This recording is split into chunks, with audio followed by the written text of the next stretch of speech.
بسم اللہ الرحمن الرحیم۔ فلسطین، مسجد اقصیٰ، بیت المقدس سے محبت کیوں؟ یہ کہ فلسطین انبیاء علیہ السلام کا مسکن اور سرزمین رہی ہے۔ حضرت ابراہیم علیہ السلام نے فلسطین کی طرف ہجرت فرمائی۔ اللہ تبارک و تعالیٰ نے حضرت لوط علیہ السلام کو اس عذاب سے نجات دی جو ان کی قوم پر اسی جگہ نازل ہوا تھا۔ حضرت داؤد علیہ السلام نے اسی سرزمین پر سکونت رکھی اور یہیں اپنا ایک محراب بھی تعمیر فرمایا۔ حضرت سلیمان علیہ السلام اسی ملک میں بیٹھ کر ساری دنیا پر حکومت فرمایا کرتے تھے۔ چیونٹیوں کا وہ مشہور قصہ جس میں ایک چیونٹی نے اپنی باقی ساتھیوں سے کہا تھا، اے چیونٹیوں اپنے بلوں میں گھس جاؤ، یہیں اسی ملک میں واقع اسکلان شہر کی ایک وادی میں پیش آیا تھا، جس کا نام بعد میں وادی النمل چیونٹیوں کی وادی رکھ دیا گیا تھا۔ حضرت زکریا علیہ السلام کا محراب بھی اسی شہر میں ہے۔ حضرت موسیٰ علیہ السلام نے اسی ملک کے بارے میں اپنے ساتھیوں سے کہا تھا کہ اس مقدس شہر میں داخل ہو جاؤ۔ انہوں نے اس شہر کو مقدس، اس شہر کے شرک سے پاک ہونے اور انبیاء علیہ السلام کا مسکن ہونے کی وجہ سے کہا تھا۔ اس شہر میں کئی معجزات وقوع پذیر ہوئے، جن میں ایک کنواری بی بی حضرت مریم کے بطن سے حضرت عیسیٰ علیہ السلام کی ولادت مبارک بھی ہے۔ حضرت عیسیٰ علیہ السلام کو جب ان کی قوم نے قتل کرنا چاہا تو اللہ تبارک و تعالیٰ نے انہیں اسی شہر سے آسمان پر اٹھا لیا تھا۔ ولادت کے بعد جب عورت اپنی جسمانی کمزوری کی انتہا پر ہوتی ہے، ایسی حالت میں بی بی مریم کا کھجور کے تنے کو ہلا دینا بھی ایک معجزہ الہی ہے۔ قیامت کی علامات میں سے ایک حضرت عیسیٰ علیہ السلام کا زمین پر واپس تشریف اسی شہر کے مقام سفید مینار کے پاس ہوگا۔ اسی شہر کے ہی مقام باب لد پر حضرت عیسیٰ علیہ السلام مسیح دجال کو قتل کریں گے۔ فلسطین ہی ارض محشر ہے۔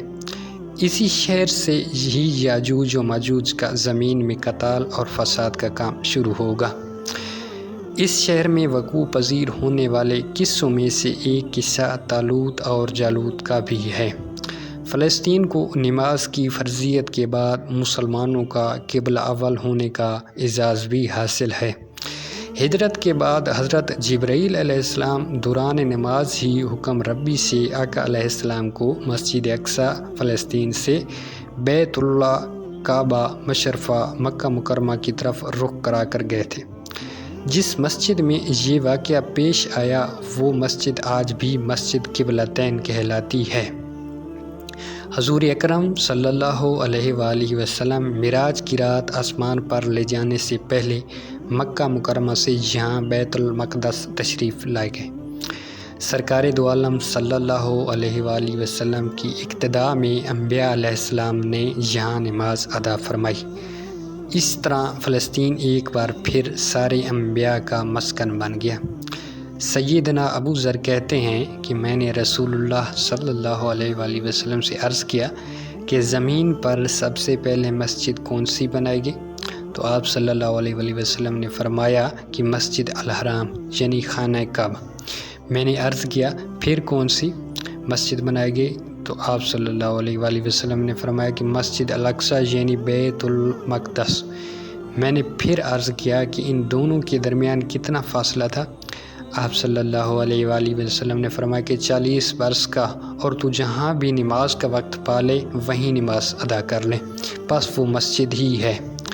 وصال حبیبنا صلی اللہ علیہ وآلہ وسلم کے بعد حضرت ابو بکر رضی اللہ تعالیٰ عنہ کو ارتداد کی فتنہ اور دیگر کئی مشاکل سے نمٹنے کے لیے عسکری اور افرادی قوت کی اشد ضرورت کے باوجود بھی ارض شام فلسطین کی طرف آپ صلی اللہ علیہ وآلہ وسلم کا تیار کردہ لشکر بھیجنا بھی ایک ناقابل فراموش حقیقت ہے۔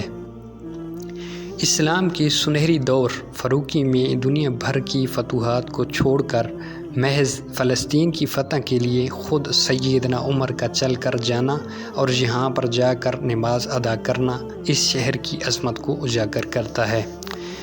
دوسری بار بیانہ معراج کی رات بروز جمعہ 27 رجب 583 ہجری میں سلطان صلاح الدین ایوبی کے ہاتھوں اس شہر کا دوبارہ فتح ہونا بھی ایک نشانی ہے۔ بیت المقدس کا نام قدس قرآن سے پہلے تک ہوا کرتا تھا۔ قرآن نازل ہوا تو اس کا نام مسجد اقصی رکھ گیا۔ قدس اس شہر کی اس تقدیس کی وجہ سے ہے جو اس سے دوسرے شہروں سے ممتاز کرتی ہے۔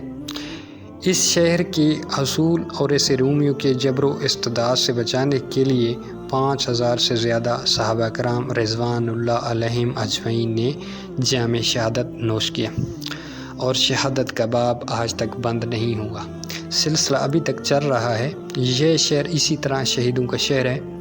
مسجد اقصی اور بلاد شام کی اہمیت بالکل حرمین شریفین جیسی ہی ہے۔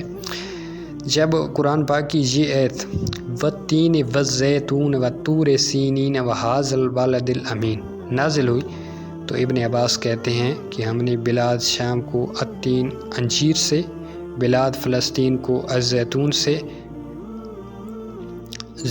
اور طور سینین کو مصر کے پہاڑ کوہ سے، جس پر جا کر حضرت موسیٰ علیہ السلام اللہ پاک سے کلام کیا کرتے تھے، سے استدلال کیا۔ اور قرآن پاک کی یہ آیت مبارک وَلَقَدْ كَتَبْنَا فِي الزَّبُورِ مِن بَعْدِ الذِّكْرِ إِنَّ الْأَرْضَ يَرِثُهَا عِبَادِيَ الصَّالِحُونَ سے یہ استدلال لیا گیا ہے کہ امت محمد حقیقت میں اس مقدس سرزمین کی وارث ہے۔ فلسطین کی عظمت کا اندازہ اس بات سے بھی لگایا جا سکتا ہے، یہاں پر پڑھی جانے والی ہر نماز کا اجر 500 گنا بڑھا کر دیا جاتا ہے۔ اسی طرح دیگر بہت سے اہم واقعات ہیں جن سے مسجد اقصی بیت المقدس کی فضیلت